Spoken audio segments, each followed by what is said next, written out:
보여주신 하나님의 말씀, 역대상 5장부터 9장까지의 말씀인데요.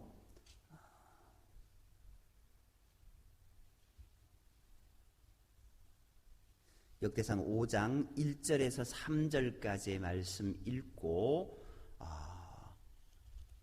훌쩍 건너뛰어서 9장의 말씀 다 읽겠습니다. 역대상 5장 1절에서 3절까지의 말씀 우리 합독하도록 하겠습니다. 1절입니다. 이스라엘의 장자 르우벤의 아들들은 이러하니라. 르우벤은 장자라도 그의 아버지의 침상을 더럽혔으므로 장자의 명분이 이스라엘의 아들 요셉의 자손에게로 돌아가서 족보에 장자의 명분대로 기록되지 못하였느니라. 유다는 형제보다 뛰어나고 주권자가 유다에게서 났으나 장자의 명분은 요셉에게 있으니라. 아멘. 9장 1절에서 44절까지의 말씀 함께 보겠습니다.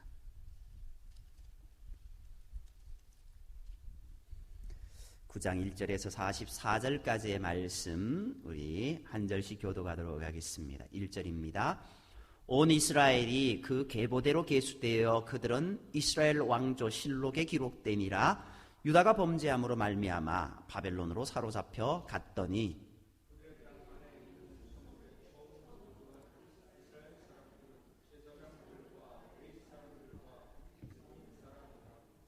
유다 자손과 베냐민 자손과 에브라임과 므낫세 자손 중에서 예루살렘에 거주한 자는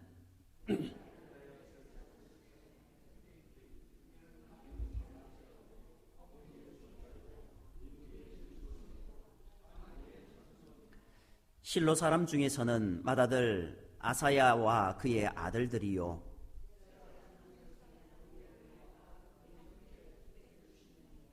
베냐민 자손 중에서는 하스누아의 증손 호다위아의 손자 무술람의 아들 살루요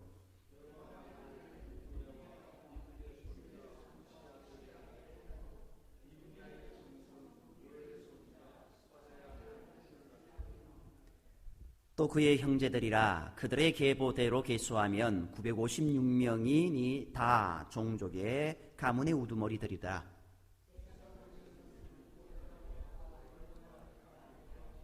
하나님의 성전을 맡은 자 아사랴이니 그는 hil기야의 아들이요 무술람의 손자요 사독의 정손이요 무라요스의 현손이요 아이두베의 5대 손이며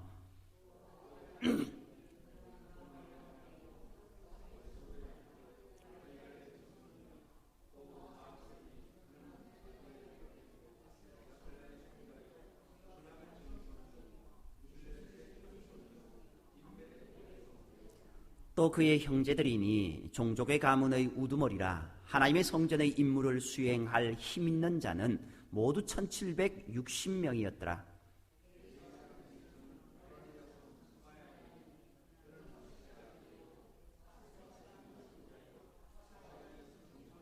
또 박박갈과 헤레스와 갈랄과 mat다냐이니 그는 미가의 아들이요 시그리의 손자요 아삽의 정손이며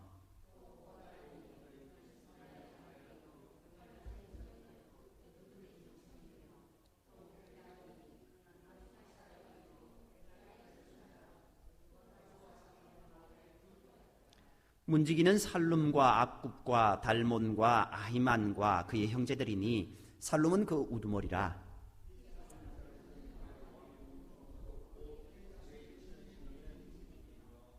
고라의 증손 에비아삽의 손자 고레스의 아들 살룸과 그의 종족 형제 곧 고라의 자손이 수종드는 일을 맡아 성막 문들을 지켰으니 그들의 조상들도 여호와의 진영을 맡고 출입문을 지켰으며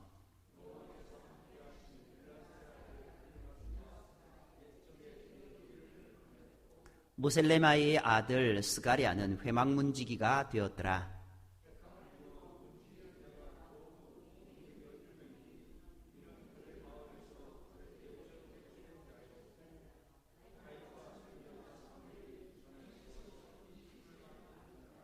그들과 그들의 자손이 그 순찰을 쫓아 여호와의 성전 곧 성막 문을 지켰는데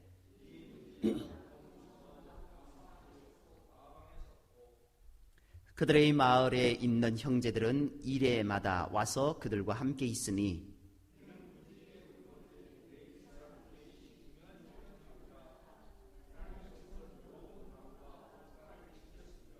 그들은 하나님의 성전을 맡은 직분이 있으므로 성전 주위에서 밤을 지내며 아침마다 문을 여는 책임이 그들에게 있었더라.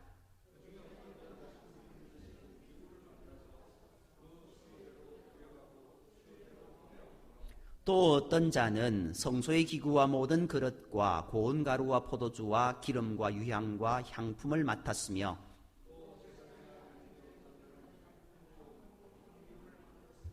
고라자손 살룸의 맏아들 마띠디아라 하는 레위 사람은 전병을 굽는 일을 맡았으며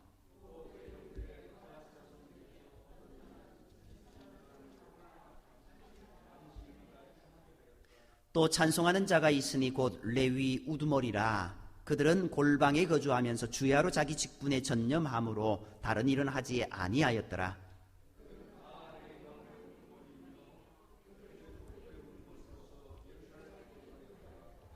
기브온의 조상 여이엘은 기브온에 거주하였으니 그의 아내의 이름은 마아가라.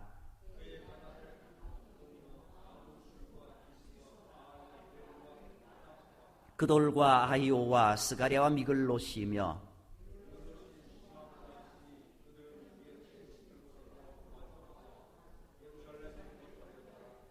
넬은 기스를 낳고 기스는 사울을 낳고 사울은 요나단과 말기수아와 아비나답과 에스바를 낳았으며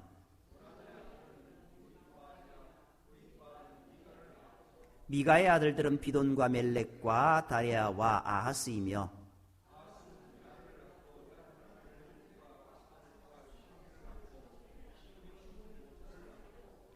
모사는 비느아를 낳았으며 비느아의 아들은 르바야요 그의 아들은 엘르아사요 그의 아들은 아셀이며 아셀이 6 아들이 있으니 그들의 이름은 아스리감과 보그루와 이스마엘과 스아랴와 오바데아와 하나니라. 아셀의 아들들이 이러하였더라. 아멘. 5장부터 9장까지 다 읽었으면 좋겠는데 다 읽기는 무리인 것 같고요. 계속 이어지는 이제 예루살렘으로 돌아온 사람들의 족보 그리고 그들이 무슨 일을 했는지 조금씩 이렇게 설명되어져 있는 내용들이 9장까지 나아갑니다. 4장 11절 이하에서 이제 이스라엘의 12 아들에 대해서 이야기하는 내용들이 나오지 않습니까? 유다 자손이 먼저 나오고 그 다음에 유다 자손 외에 그 외의 자손들이 이제 쭉 나오는 모습을 보게 됩니다. 그리고 오늘 이제 5장 처음에 읽었는데 이 5장에 나오는 말씀들은 이제 로벤 지파부터 나옵니다. 근데 이 로벤 지파가 왜 여기서 나오냐 하면은 요단 동편에 있던 2 지파 반, 로벤, 갓, 그리고 므낫세 반 지파가 먼저 이렇게 기록되어져 있습니다. 그 족보를 나누고 있습니다. 이들이 요단 동편을 기업으로 얻게 된 것은 출애굽할 당시 이스라엘이 본격적으로 가나안 정복을 시작할 때 요단 동편을 먼저 정복하고 약속의 땅에 들어갈 준비를 갖추었을 때에 이 요단 동편의 땅을 마음에 들어한 이들이 자신들에게 이 땅을 유업으로 달라고 이야기했기에 그들에게 먼저 이 땅들이 이제 선점되어졌고 그들에게 주게 되었습니다. 아무튼 이제 처음에 이제 로벤 지파의 모습이 나옵니다. 야곱의 12 아들 중에 장자가 로벤입니다. 그런데 로벤이 장자의 명분을 가졌지만 이제 제일 먼저 소개된 것이 아니라 누가 제일 먼저 소개되어 있습니까? 유다 지파가 소개되어져 있습니다. 실제 이스라엘은 육적 그 장자의 명분은 요셉에게 돌아갔지만 영적 장자의 명분은 유다에게 돌아갔다라고 지난번에 말씀드렸습니다. 어찌 보면은 이 이스라엘 공동체는 신정 공동체다라고 이야기합니다. 하나님을 믿는 백성, 하나님을 믿는 믿음의 백성들에게 가장 중요한 것은 하나님이 인정해 주시는 자가 누구냐, 하나님을 올곧게 섬겨 나가는 자가 누군가, 그것이 중요합니다. 그렇기에 그들에게 있어서 이 유다 지파는 가장 중요한 지파였습니다. 그리고 이 역대기를 써내려가는 모습들이 이제 하나님 앞에 바로 서기 위해서 하나님께 예배드리는 것, 그리고 그들이 이제 바벨론 포로에서 돌아와서 오늘 9장에도 나오지만 우리가 왜 이렇게 멸망당했었는가, 그리고 우리가 조상들이 무엇을 했기 때문에 이렇게 포로로 잡혀갔었는가, 그리고 이제 우리가 이제 포로에서 해방되어서 이곳에 왔는데 우리가 제일 먼저 무엇을 해야 되는가, 거기에 대한 질문부터 들어가게 되었고, 그것에서 기인되어서 제일 중요한 지파, 하나님께 예배드리고 하나님의 말씀대로 살아갔던 다윗, 솔로몬, 유다 지파에 대한 부분들을 먼저 기술하고, 그리고 이제 이스라엘의 12지파가 서술되어 있는 모습을 보게 됩니다. 아무튼 이제 르우벤, 장자였지만 장자가 아닌 자, 이제 그런 모습으로 르우벤이 소개되고 있습니다. 야곱의 처아들인 르우벤은요, 불미스러운 일로 장자권을 상실하고 대신 요셉의 두 아들이 장자권을 얻게 된 사실을 이제 1절 2절 5장 1절 2절에서 이야기하고 있습니다. 르우벤은 야곱의 장자였지만 아버지의 첩인 빌하와 근친상간함으로써 장자의 권리를 상실하고 대신 요셉이 장자의 권리를 갖게 되었습니다. 원래 장자에게는 두 몫의 유업이 주어졌는데 부정한 일로 장자의 권리를 빼앗긴 르우벤 대신 요셉이 장자권을 차지하게 되고, 이로써 요셉의 두 아들 에브라임과 므낫세가 각각 한 몫의 유업을 차지하게 됩니다. 그래서 이스라엘의 12지파에 보면은 요셉의 아들 두 지파로 분화되어 있는 모습을 보게 됩니다. 이제 그 뒤에 나오는 모습들은 이제 르우벤 자손, 르우벤 지파들이 거주하는 것, 그리고 이제 갓 지파에 대한 모습들이 이제 기록되어 있습니다. 기록되어 있지만 이것을 어떻게 세세하게 풀 수 있는 부분들은 아닙니다. 아무튼요, 이제 요단 동편의 세 지파, 두 지파 반은 그곳에서 이제 정복 전쟁을 하게 됩니다. 물론 그 전에 이제 그 땅을 이제 차지했죠. 요단을 건너기 전에 벌써 그 땅에 있는 왕들은 다 굴복시켰습니다. 굴복시켰지만 그 땅에 있는 지역들의 각 지역들, 그 지역들을 세세하게 또 정복해야 될 문제들이 있었습니다. 그것에 대해서 18절부터 이야기하고 있습니다. 이 지파들이 얼마나 큰 용사였는가, 그리고 이 전쟁이 얼마나 큰는가에 대해서 이제 이 세 지파의 연합군과 그리고 다른 어떤 그 지경에 있는 그런 나라들과 전쟁을 벌인 것들, 그것에 대해서 이야기하고 있습니다. 두 지파 반의 대적자가 누구냐? 그것이 19절부터 나옵니다. 그들이 하갈 사람이라 이렇게 이야기하고 있습니다. 이 하갈 사람은요, 길랏 동쪽에 거주하던 아람 족속으로 우리가 생각하는 그 하갈 맞습니다. 이제 사라의 여종인 하갈의 후손들, 하갈 사람입니다. 그리고 본문에는요, 이스마엘의 아들 12명 가운데 여드로와 나비스 족속이 포함되어 있습니다. 두 번째로는요, 세 지파의 연합군이 전쟁에서 승리한 것에 대해서 하나님을 의뢰하고 간절히 부르짖은 결과다라고 이야기하고 있습니다.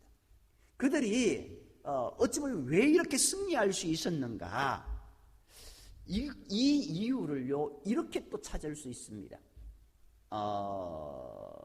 르우벤과 갓과 므낫세 반지파가 모여서 그들이 이제 전쟁에 나갔던 군사의 수가 얼마냐? 44,760명이었습니다. 그런데요, 하갈 사람과 그들과 함께 동맹하여 싸운 대적들이 몇 명이냐? 거기에 대해서는 안 나옵니다. 그런데요, 그들과 싸워서 이 두 지파 반이 포로로 잡은 자가 몇 명이냐? 10만입니다. 전혀 이해가 되지 않는 그런 숫자가 나옵니다. 44,760명이 대적해서 싸웠는데 그 적들은 10만을 포로로 잡았다라고 하는 것은 자기들보다 더 많습니다. 그렇다면 자기들을 쳐들어온 자는 10만보다 더 많잖아요. 그것을 보면서 이 전쟁이 얼마나 엄청났는가, 그리고 결국은 이 전쟁을 승리케 하신 분이 누구니까? 사람이 많고 적음이 아니라 하나님이 함께 하셨기에, 하나님이 도와주시기에 그들이 승리할 수 있다라는 것, 그것을 여기에서 이야기하고 있습니다. 그리고 그들이 치른 전쟁은 종족 간에 땅을 차지하기 위한 대대적인 전면전이었다라는 것을 이제 22절까지 이야기하고 있습니다. 결국 이 사건을 통하여서 하나님을 섬기는 자, 하나님을 부르짖는 자들을 돌보시고 그들을 지켜주시는 하나님, 그 하나님에 대한 이야기가 여기에 들어가 있습니다. 그리고 요단 동편의 세 지파 중에서 마지막으로 므낫세 반지파가 조금 나옵니다. 바산에서부터 헤르몬 산까지 미쳤다라고 이야기하면서 이제 북쪽에 위치한 것, 이 므낫세 반지파는 어찌 보면 북쪽에 위치한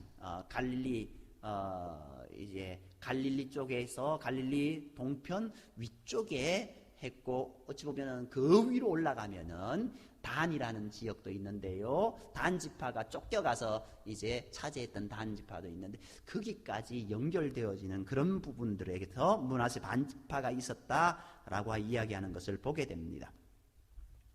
그런데요, 25절, 26절을 보면은요, 조금 다른 내용이 나옵니다. 그들이 그들의 조상들의 하나님께 범죄하여 하나님이 그들 앞에서 멸하신 그 땅 백성의 신들을 간음하듯 섬긴지라. 그러므로 이스라엘 하나님이 아수르 왕 불의 마음을 일으키시며 아수르 왕 디글랏빌레셀의 마음을 일으키심에 곧 르벤과 갓과 므낫세 반지파를 사로잡아 할라와 하볼라 하라와 고산 강가에 옮긴지라. 그들이 오늘까지 거기에 있으니라. 이렇게 이야기하고 있습니다. 요단 동편에 있던 두 지파 반, 그들이 어찌 보면은요, 이 요단 동편을 그들이 먼저 이제 전쟁으로 이겼잖아요. 12지파가 이스라엘이 이제 가나안으로 들어가기 직전에 그 요단 동편을 다 왕들을 쳐부수고 이겼습니다. 이기고 나니까 이 두 지파 반이 어떨까요? 와, 여기 너무 좋은데, 여기 있으면 더 좋을 것 같은데 라는 생각이 들었던가 봅니다. 그래서 이 모세에게 우리 여기 있으면 안 됩니까? 라고 요청을 했습니다. 여기가 좋사오니 라고 하면서 여기를 요청을 했습니다. 그런데요, 결국은 이 좋은 환경이 그들에게 있어서는요, 독이 되었다라는 겁니다. 아브라함과 그리고 조카 롯의 모습과 비슷한 모습이 되었습니다. 소돔과 고모라, 소돔 땅을 보니 에덴 동산 같았다라고 이야기했지만 그곳은 멸망받을 지역이 되었지 않습니까? 어찌 보면은 이 두 지파 반의 모습도 마찬가지였습니다. 보니까 너무 좋습니다. 그래서 여기가 좋사오니 있었는데 그들의 모습이 어떻게 되었는가? 하나님 앞에 범죄했더라. 결국 이 세 지파들의 종말은요, 좋은 환경이 하나님을 잘 섬길 수 있는 조건이 되지 않는다라는 사실을 우리에게 교훈하고 있습니다. 다시 말해서요, 하나님을 향한 믿음을 가지고 하나님께 순종하는 것은 좋은 환경에서만 가능한 일이 아니라 어떤 상황에서도 가능하다라는 것을 역설적으로 말하고 있습니다. 이들을 바라보라는 겁니다. 이들이 어떻게 되었는가? 물론 이들의 모습은요, 두 지파 반, 북이스라엘의 10개 지파가 오늘 이제 이야기한 25절 말씀에 나오는 모습 그대로 그들도 멸망당했습니다. 그런데 여기는요, 이 두 지파 반은 어떻게 됐을까요? 더 빨리 그들에게 멸망당했다라는 겁니다. 아수르에 의해서 722년 북이스라엘이 멸망당할 때 이들은 더 빨리 멸망당하게 됩니다. 요단 동편에 있었기 때문에. 그 땅은 아수르의 땅이었고 그 지역은 아수르와 너무나 가까운 지경에 있었기 때문에 그들은 더 쉽게 함락당할 수밖에 없었다라는 겁니다. 흔히 여러 가지 상황을 핑계 삼아 하나님께 대한 불신을 변명하지만 성경은요, 오히려 하나님 외에는 전혀 의지할 것이 없다라는 것을 우리에게 말하면서 척박한 환경일지라도 놀라운 믿음으로 나아갈 때 하나님은 그들을 지켜주신다라는 것을 말씀하고 있습니다. 이것이 축복이다라고 말씀하고 있습니다. 시편 50편 1절에서 5절 말씀에 보면은요, 환난 날에 나를 부르라, 내가 너를 건지리니 내가 나를 영화롭게 하리라 라고 말씀하고 있습니다. 공고함이 복이 될 수 있다라는 겁니다. 낙심할 필요 없습니다. 힘들다고 어렵다고 낙심할 필요 없습니다. 하늘의 권세와 땅의 권세를 갖고 계시는 주님께서 우리와 함께 하시고 우리를 지켜주시기에 우리는 주님 안에서 나아갈 때 하나님 붙잡으시는 은혜의 모습이 우리 가운데 있다라는 겁니다. 그러므로 먹든지 마시든지 무엇을 하든지 하나님을 영광을 위해서 행하는 우리 모든 모습이 되어야 될 것이고 주님만 붙잡고 나아가는 복된 모습이 되어야 될 줄 믿습니다. 5장 마지막은 그것을 이야기합니다. 그리고 이제 6장의 말씀은 레위인들에 대해서 이야기하고 있습니다. 아론으로부터 이어지는 대제사장의 계보, 그리고 레위의 세 아들로 이어지는 후손, 그리고 찬송을 맡은 자들의 계보, 그리고 레위 지파에 할당한 성읍들 해서 이 레위 지파에 대한 부분들이 1절에서 81절까지 굉장히 많은 부분들을 감당하고 있습니다. 야곱이 레아에게서 낳은 셋째 아들인 이 레위의 후손들은요, 아론이 제사장으로 세워진 이래로 하나님과 이스라엘 백성들 사이에 중보자 역할을 담당했습니다. 레위의 세 아들 게르손과 그앗과 무라리는 출생 순서대로 기록되었지만 이어지는 내용은요, 첫째 아들인 게르손의 계보가 아니라 둘째 아들인 그앗으로부터 아론으로 이어지는 대제사장의 계보가 이렇게 이어지고 있습니다.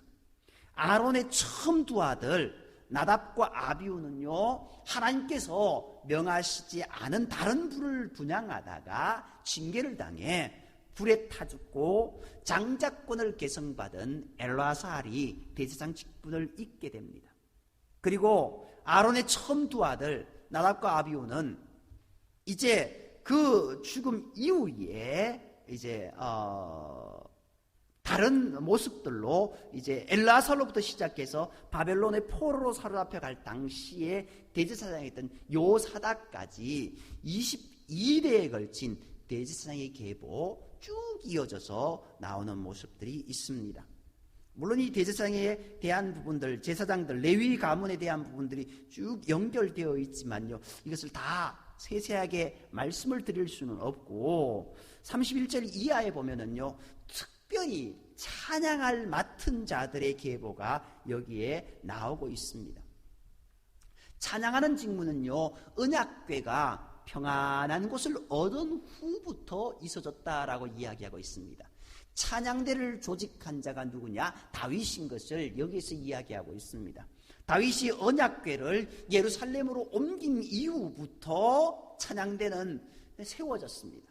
그리고 다윗은요, 이 언약궤를 옮긴 후 레위 자손 중에서 찬송하는 일을 전담할 자들을 임명하는데 아론의 자손들이 제사장으로서 제사와 관련된 일을 행하고 또 다른 레위 자손들이 성막과 관련된 일을 맡아서 한 것처럼 이들이 찬양하는 일을 맡았다라고 이야기합니다. 그리고 뒤쪽에 가다 보면은요, 이 찬양하는 자들은 어떻게 했느냐?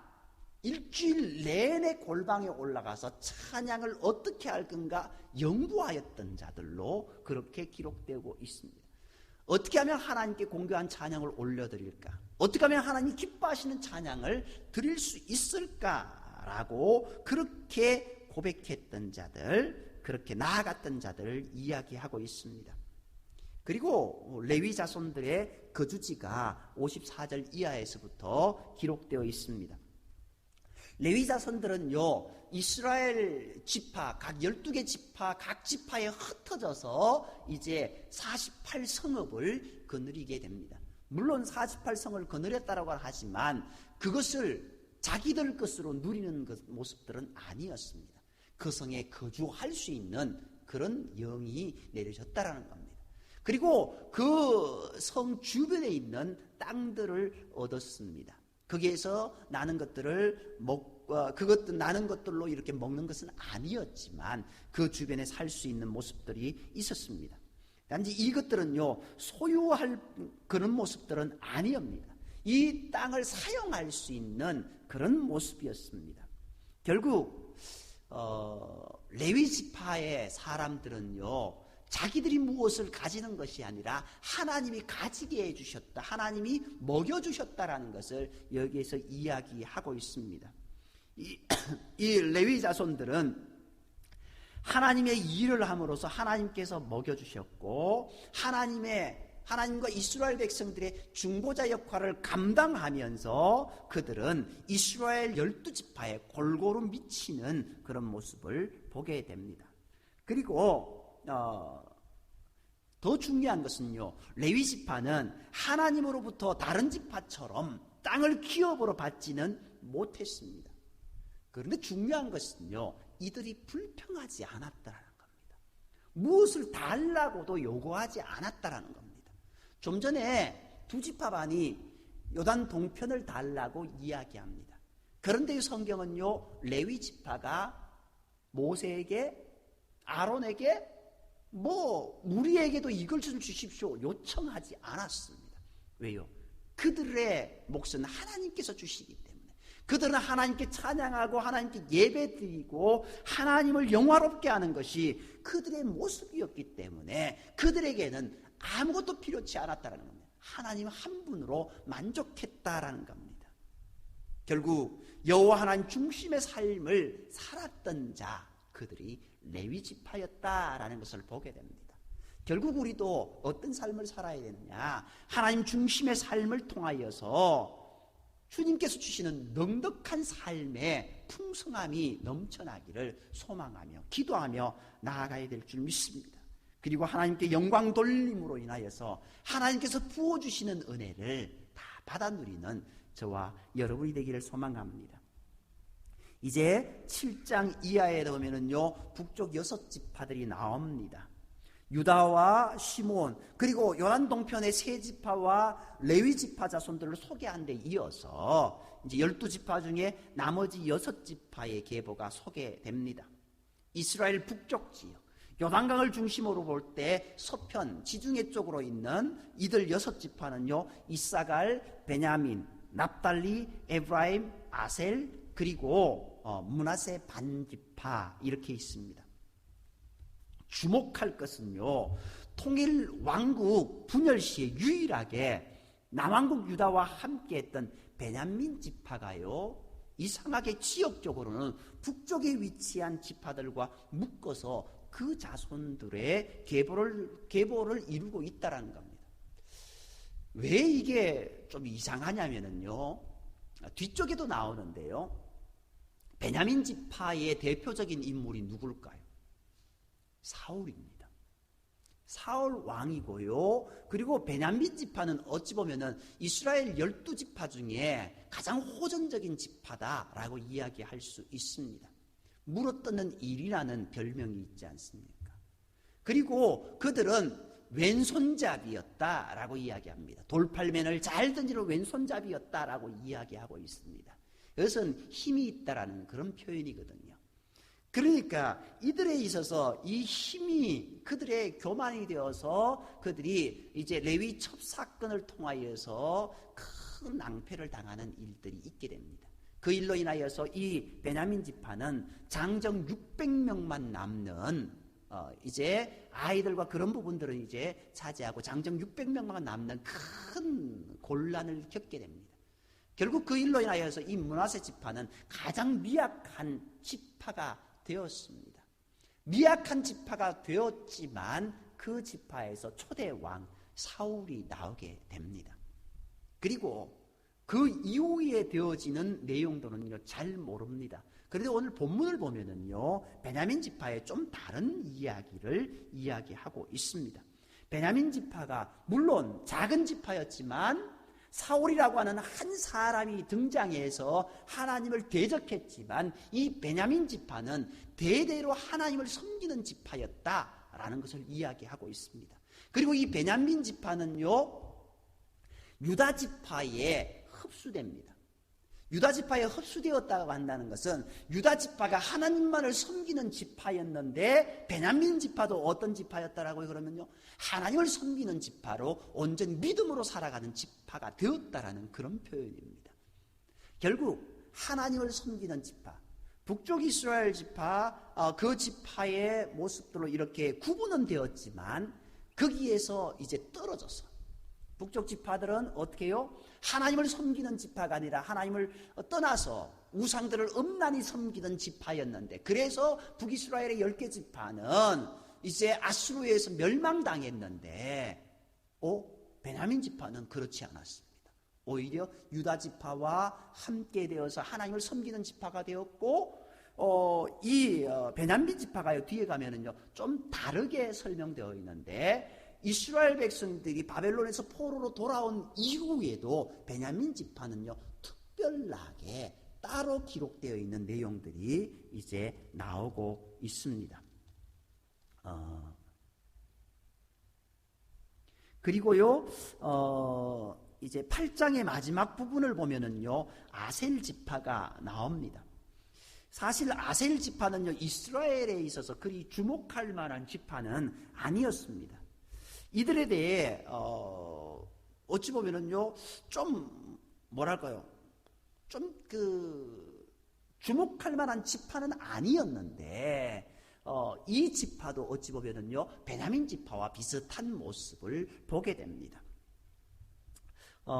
이 지파는요 유다 지파를 중심으로 한 족보를 이루고 있습니다. 한 공동체에 이루었다라고 할 수도 있습니다. 그러면서 바벨론에서 귀환한 이스라엘 백성들 자신들의 이러한 족보, 과거에 약속한 대로 신실하게 행하신 하나님, 그 하나님을 온전히 섬기며 나아갈 때 그들을 구원해 주시고 그들을 지켜주신 하나님, 이 아셀 지파는 기쁨의 지파였고 하나님께 영광 돌리는 지파가 되었던 모습을 보게 됩니다. 그리고 이제 8장에 보면은요 분명히 앞장에서 7장에서 베냐민 지파를 소개했습니다. 그런데요 8장에 베냐민 지파를 따로 구분해서 하나 이렇게 이야기하고 있습니다. 왜 이 베냐민 지파를 이렇게 따로 구분해서 이야기하냐면요 누구 때문에 그럴까요? 바로 사울 때문에 그렇습니다. 사울 왕 때문에. 사울 왕이 베냐민 지파이기 때문에 어떻게 해요? 베냐민 지파를 이야기하지 않고 사울이 등장할 수 없습니다. 그러니까 베냐민 지파에 대해서 이야기하고 있습니다. 이제 비록 나중에 사울이 왕의 지위를 박탈당했지만 이스라엘의 초대 왕의 가문 지파였다라는 것, 그것을 이야기하고 있고 또 다윗 왕조를 중심으로 하는 이스라엘 족보를 다루는 이제 1장에서 9장에서 베냐민 지파가 이렇게 세세하게 기록되었다라는 것, 그것은요 어찌 보면은 포로기 이후에 유다 지파와 함께 예루살렘을 귀환할 때에 주도적인 역할을 이 베냐민 지파도 함께 했다라는 것. 이제 바벨론 포로로 잡혀간 자들이 어떤 자들이라고 했습니까? 왕족, 귀족. 그렇게 따지고 보면은 베냐민 지파도 어떤 지파요? 왕족의 지파입니다. 귀족의 지파입니다. 다른 지파는 또 차치하더라도 그런데 이 베냐민 지파도 많이 붙잡혀갈 수밖에 없었다라는 겁니다. 물론 유다 지파가 제일 많이 붙잡혀갔겠죠. 그러나 돌아올 때도 함께 이제 돌아와서 함께 하나님을 섬기며 영광 돌리는 지파가 되었다라는 것을 이야기하고 있고 또 이제 베냐민 지파가 가장 어찌 보면은요 이스라엘의 중요한 비중을 차지하는 지파였다라는 것을 이 부분을 통해서 이야기하고 있습니다. 포로에서 돌아온 후에 유다 지파와 함께 이스라엘의 중심이 되었던 지파. 비록 사울이 하나님께 불순종함으로 왕위를 상실하지는 했지만 그가 속한 지파의 족보는요 그들이 하나님의 뜻을 헤아려서 헌신한 그런 자치로 여기에 기록되어져 있습니다. 한 사람의 불순종이 있기는 했지만 그 지파는 어떤 지파였다라고요? 하나님을 온전히 섬기는 지파였다라는 것.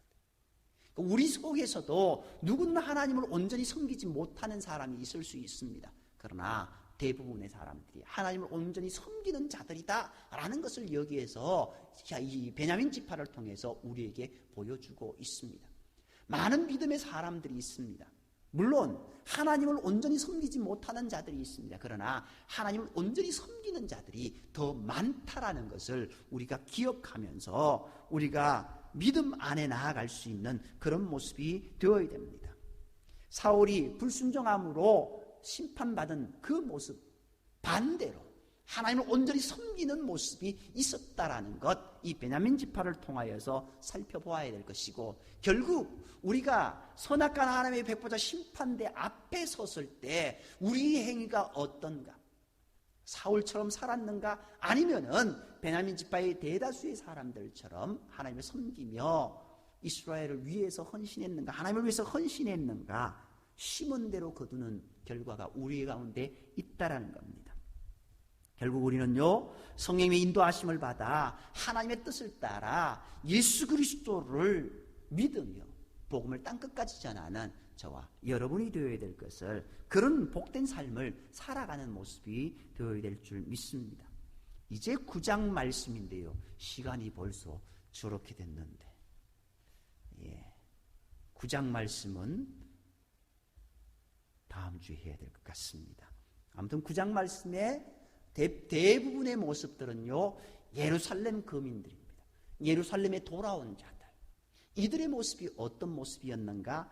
앞부분에 초두에 얘기했듯이 왜 우리가 포로로 잡혀갔던가, 우리의 모습은 어땠는가, 우리 선조들의 모습은 어땠는가, 그리고 지금 이곳에 남아있는 자들은 어떤 자들인가, 그것에 대해서 이야기하면서 믿음으로 살아갈 것을 이야기하고 있습니다.